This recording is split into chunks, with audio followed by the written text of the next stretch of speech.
Hey guys, this is Josiah here. Welcome back to another episode of Josiah's Grape Reviews. Today I will be reviewing the Richmond races from this past weekend. Without further ado, let's go ahead and get on with it. Starting with the Truck Series race, which was pretty much dominated by Katie Honeycutt. Not much to say from this race. Held off Corey Heim, Christian Eckes, SVG, who started on pole, got 4th, and Anfinger got 5th.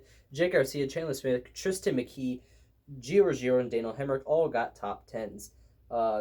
Lane Riggs back in 15th, Ben Rhodes 18th, Tommy Jeske 19th. All these guys down here. Basically the biggest thing from this, Stuart Friesen shown dead last.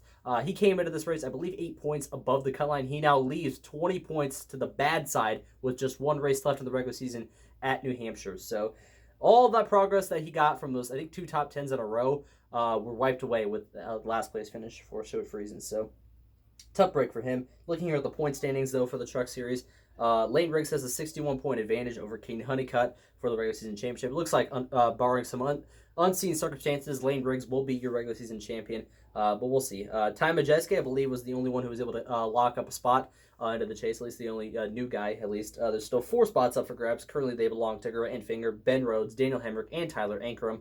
Friesen, Jake Garcia, Brendan Queen, and Corey Heim. Corey Heim is the fourth to last back. He's in 14th. He's still mathematically eligible to get into the chase. Don't think we can see that happening, but still, that's crazy. Just Corey Heim's done that good, just crazy. But moving on to the Cup Series, which I'll spend the majority of the time talking about. It was pretty much Penske. Ryan Blaney won the pole. He won stage 1, and then stage 2 and the race were both won by his teammate Joey Logano, who got his 2nd win of the season. And oh boy, remember the first part of the season when we were talking about, oh, Joey Logano, he might miss the chase. It's an even number year, and he's in trouble. Yeah, those times are gone now. He's now 8th in the point standings, and with 2 races left, he looks almost a lock that he's going to be in the chase. So Logano might do it again. I don't know. He's catching fire again. I don't know why. I don't know why they always do that. Is he going to win his 4th championship? Is it really going to happen? I don't know, but we'll see. Looks pretty good here. He held off Chase Briscoe for the win. So he got, Chase Briscoe was less than 4 tenths back in 2nd place. Austin Cindric comes home to finish in 3rd. Denny Hamlin comes home in 4th. And finally, after 3 long, grueling months, Chase Elliott has a top 5 finish, a top 10 finish at that. It was 1 top 10 the past 3 months. Now 2 top 10s the past 3 months. He gets a top 5 here. He started 13th and got some stage points. There was the tire. I'll talk about the tires in a little bit, but that shook up the field. So there was other guys that finished worse than maybe they deserved. But Elliott was able to take advantage of that and get a top 5 finish. Kyle Larson right behind him ended up getting a 6th place finish. Christopher Bell, the biggest person that lost ground because of the tires. He fell to 7th. Josh Berry into the top 10. He gets 8th. William Byron 9th, and Alex Bowman 10th. All 4 Hendrick drivers top 10. That is huge for them. Tyler Reddick comes home 11th. The last driver on the lead lap. Only 11 guys on the lead lap. Crazy. Ross Chastain 12th. Ryan Blaney 13th. I think he had a slow stop and also tire disadvantage, so that's why he's way back there. SVG 14th. Ty Gibbs 15th. I think it was up front early, but sped on pit road, so that's why he was back there. Suarez, Priest, Gregson, Austin Dillon comes home 19th. Not quite able to win 3 Richmond races in a row. Comes home 19th. Bubba Wallace 20th. Busher, Nemechek, Hill, Herbst, Zillage all the way back here. Keselowski, Jones, McDowell, Custer, Gilliland. Then they got Stenhouse, Ty Dillon, A. Allmendinger, Cody Ware, Josh Bilicki. And then the 2 drivers down at the bottom both had issues. I believe they were the only 2 drivers that brought out cautions for non-stage breaks. Zane Smith ended up spinning around. I think it was during green flag pit stop, so that kind of shook some things up. But Zane Smith 36th, and then dead last was Carson Hocevar. I forgot what happened to him. I don't know if it was a mechanical issue or some issue, but that put him 37th and dead last. That hurts him in the points. If you look here at the point standings, Hamlin has a 115-point advantage over Ryan Blaney, which means I think he's also a guarantee to clinch the regular season championship. He could do that next week.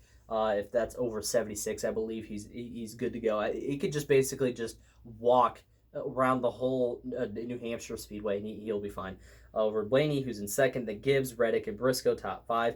Elliott and Bell are both tied for 6th. Briscoe, Elliott, and Bell were able to lock spots into the chase, so congratulations to all of them. Kyle Larson is 8th. Logano, I thought Logano was 8th. He's actually 9th. 1 point behind Larson for 8th, and Chris Buescher rounds at the top 10. Carson Hocevar, I believe at one point was as high as 5th. Now he's 11th, and now he's falling back. Byron is 12th. Daniel Suarez 13th. Bubba Wallace 14th. Austin Cindric is 15th. And SVG is 16th. 50 points above Ryan Preece with just 2 races left. The first 4 out are Preece, Chastain, Keselowski, and Eric Jones. So, yeah, I mentioned there was a bit of a tire strategy. Goodyear brought some newer tires. We've seen this before. I think at Richmond 2 years ago, they brought like option tires and they brought like softer tires. So we saw differing strategies 2 years ago. Kind of similar thing here.